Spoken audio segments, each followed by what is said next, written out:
Choc en Allemagne après l'entrée de l'extrême droite au Parlement. C'est l'enseignement majeur des élections législatives d'hier. La droite nationaliste devient la troisième force politique du pays avec 90 sièges. La nuit dernière, des manifestations ont éclaté. À Maury-Guibert, Thomas Henkel. C'est pour eux un moment historique. Les populistes allemands exultent. Ils font leur entrée au Parlement par la grande porte. Je suis très heureux, on est parti de rien et là on est à 13%. Aucun autre parti n'a réussi cela. Pour les chefs de l'AfD, l'alternative pour l'Allemagne, le pari est réussi. Et à la tribune, ils font déjà cette promesse aux autres partis et à la chancelière Angela Merkel. Nous allons les traquer. On va pourchasser Mme Merkel et les autres et on va reprendre le contrôle de notre pays. Bonjour à tous.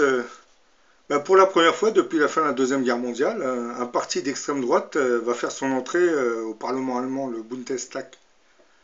Lors des élections qui se sont déroulées dimanche 24 septembre 2017, le parti d'extrême droite, l'AfD, Alternative pour l'Allemagne, aurait obtenu 12,6% des voix, soit plus de 7,9 points par rapport à l'année 2013. Cette victoire va faire entrer dans le Parlement allemand, le Bundestag, 94 députés de ce parti issus de la droite nationale.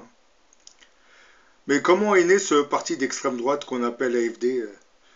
En 2013, plusieurs personnalités, dont Bernd Lucke, professeur d'université, et Alexander Gauland, ancien responsable de la S, quittent le parti d'Angela Merkel, le CDU, en désaccord avec elle-même, Angela Merkel, pour créer l'AfD, qui veut dire Alternative pour l'Allemagne. Ce parti fédérait des bourgeois conservateurs déçus d'Angela Merkel, qu'ils jugeaient trop à gauche. À cette époque, ce parti se présentait comme résolument anti-euro et appelait à en sortir. Mais bon, par la suite, il intégrera progressivement d'autres thèmes dans son programme politique. Il va cibler désormais les migrants et les immigrés accusés de profiter de la générosité allemande.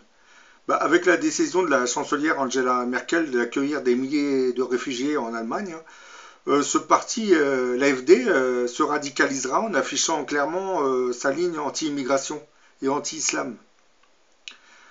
Et c'est ainsi qu'en 2015, un courant beaucoup plus identitaire prendra progressivement le pouvoir au sein du parti. C'est cette ligne identitaire et extrémiste qui s'affirmera pendant cette campagne électorale législative qui a eu lieu le 24 septembre. Pour sa publicité, le parti AfD se serait beaucoup appuyé sur les réseaux sociaux en travaillant avec l'agence américaine Harris Media. Les slogans et les visuels anti-immigration avaient largement été diffusés sur Internet, d'où leur bon score. La campagne électorale avait été menée par deux têtes de liste, Alexander Gauland, 76 ans, qui lui était le leader du parti d'extrême droite, le AfD. Lui s'était fait remarquer pour ses positions ultra-racistes.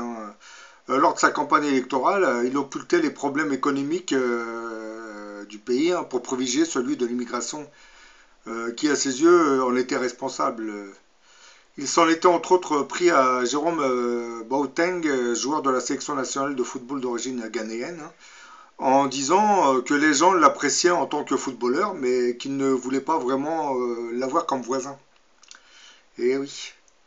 Une autre fois, il avait dit que si les Français peuvent être fiers de leur empereur et les Britanniques de Churchill, les Allemands, eux, peuvent être fiers des performances de leurs soldats durant la Deuxième Guerre mondiale.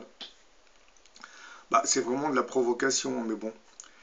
L'autre candidat qui avait opposé Alexander Gauland, c'est Alice Weidel, 38 ans. Celle-ci, c'est une ancienne banquière qui aurait travaillé chez les Goldman Sachs. D'après les rumeurs, on dit qu'elle serait lesbienne et vivrait en couple avec une femme d'origine sri-lankaise.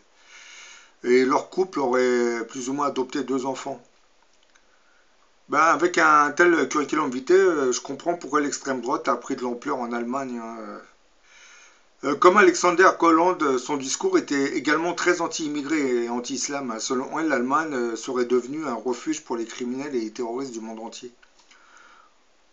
Donc, si on suit la logique de cette campagne électorale, on peut dire que les thèmes abordés auraient essentiellement gravité, essentiellement autour du thème de l'immigration. Hein.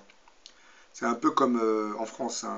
Les problèmes sociaux, on ne va pas en parler, mais on va graviter que sur les problèmes liés à l'immigration. Lorsqu'on parle de l'immigration, on parle bien entendu des migrants, de la région islamique, tout ce qui a trait à la région islamique. Hein. Et on occulte une nouvelle fois les vrais problèmes sociaux du pays, hein, qui sont principalement dus à l'injustice générée par un système économique, hein, pour ensuite se concentrer sur un sujet qui est moindre et qui est celui des migrants, qui bien entendu deviennent les boucs émissaires, voire les responsables de la baisse du pouvoir d'achat des familles allemandes. Hein. Donc on nous explique que c'est pas vraiment l'oligarchie régnante qui serait responsable de tout cela, mais les migrants qui viennent d'arriver et qui n'ont pas grand-chose. Hein. L'oligarchie, elle, ça va, elle n'a rien à craindre. D'ailleurs, elle n'a rien à craindre de ces deux candidats, hein, que ce soit M. Alexander Holland ou Alice Weidel, puisqu'ils travaillent pour eux. Ces gens abordent les thèmes de l'immigration pour ne pas évoquer les problèmes sociaux du pays. C'est devenu une politique dans tous les pays européens, je pense. Hein. Les oligarchies peuvent se réjouir, hein, puisqu'ils vont perdurer dans le temps, hein, si ça continue comme ça. Puisque on s'oriente vers les boucs émissaires, hein, qui sont les minorités les minorités qui vivent dans ces pays. Hein. Et on occulte les vrais dépositaires du pouvoir politique et économique dans ces pays, que sont les oligarchies. Parce que si votre pouvoir d'achat diminue et si vous êtes en difficulté, c'est pas vraiment à cause des minorités. Hein. C'est bien à cause des oligarchies qui brassent des milliards. Hein. Parce qu'avec l'argent qui est brassé par toutes ces oligarchies, on peut faire vivre les peuples et les minorités assez aisément. Mais bon, comme vous savez que des sommes assez importantes arrivent entre les mains d'une minorité régnante, l'argent, vous savez qu'il est mal distribué dans ces conditions.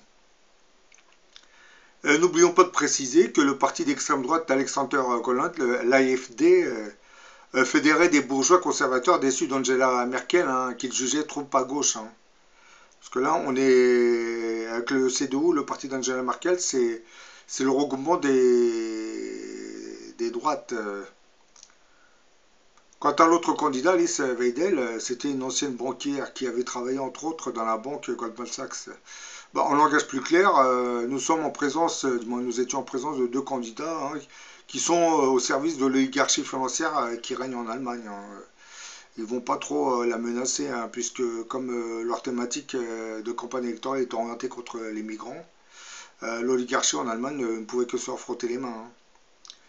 L'immigration, qui était devenue le thème central de cette campagne électorale, qui a vu l'extrême droite gagner des voix, sert finalement de sujet de diversion en gros. Quant à l'afflux massif de migrants en Allemagne, il avait été encouragé par les autorités allemandes afin de répondre à cette forte baisse de la démographie en Allemagne. Hein. La population allemande ne cesse de vieillir et les nouvelles générations ne pourront plus assurer le paiement des retraites. Car avec moins de force vive au travail, nous aurons moins de cotisants au régime de retraite. Hein. C'est une logique mathématique. Hein. Et les leaders de l'extrême droite allemande savent très bien qu'en ordonnant le départ de tous ces migrants et immigrés du pays, hein, ils ne feront qu'aggraver la situation économique du pays. Qui paiera les retraites de cette Allemagne vieillissante dans le futur? Oui, c'est ça le problème. En France, c'est exactement le même problème. Hein. Vous avez ceux qui dénoncent l'immigration clandestine, ce sont les mêmes qui laissent les immigrés entrer en France, hein, puisqu'ils savent très bien qu'en France, la démographie est aussi en chute libre. Hein.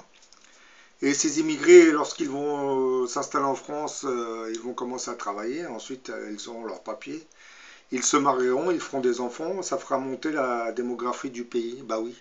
Et le drame, c'est que ce sont souvent les mêmes hommes politiques qui dénoncent l'immigration clandestine et qui la font entrer pour satisfaire les besoins en main-d'œuvre dans le pays. Bon, vous avez aussi le patronat, il en profite pour faire baisser les salaires, hein, parce que l'immigration a été ramenée massivement, hein. Bon, certes, c'était pour reconstruire la France de l'après-guerre, mais c'est surtout pour casser le salaire des Français. Parce qu'avec l'arrivée des immigrés, les salaires avancent vers le bas, hein. Ils ne montent pas vers le haut. Ben voilà, hein, l'extrême droite commence à intégrer le Parlement allemand, hein, 94 députés, hein, c'est qu'un début, hein. Ben, vers quoi on s'oriente, c'est assez inquiétant. Mais bon, je pense que comme j'évoque souvent l'avènement de ce mystérieux grand monarque, je pense que dans le futur, tout gravitera autour de cette personne. Donc on n'a pas trop à s'inquiéter de l'extrême droite en Allemagne, hein. Que ça sera sous contrôle, je pense. L'Allemagne ne pourra pas faire ce qu'elle a fait en 14-18 ou en 39-45. Bon, 14-18, c'était une guerre entre nations. En 39-45, c'était le génocide des peuples par l'Allemagne, hein. C'était un autre problème. C'était une Allemagne plus ou moins raciste qui s'était développée pour se venger des accords de Versailles, hein, qui avaient humilié l'Allemagne pendant la Première Guerre mondiale, puisque l'Allemagne n'avait pas vraiment perdu la guerre, hein. Il y a eu une armistice qui avait été signée, hein. On a demandé à l'Allemagne de payer des dommages à intérêts. Et Hitler se servira de ça dans le futur pour se venger de l'Europe. Bon, je vous dis à la prochaine pour une autre vidéo.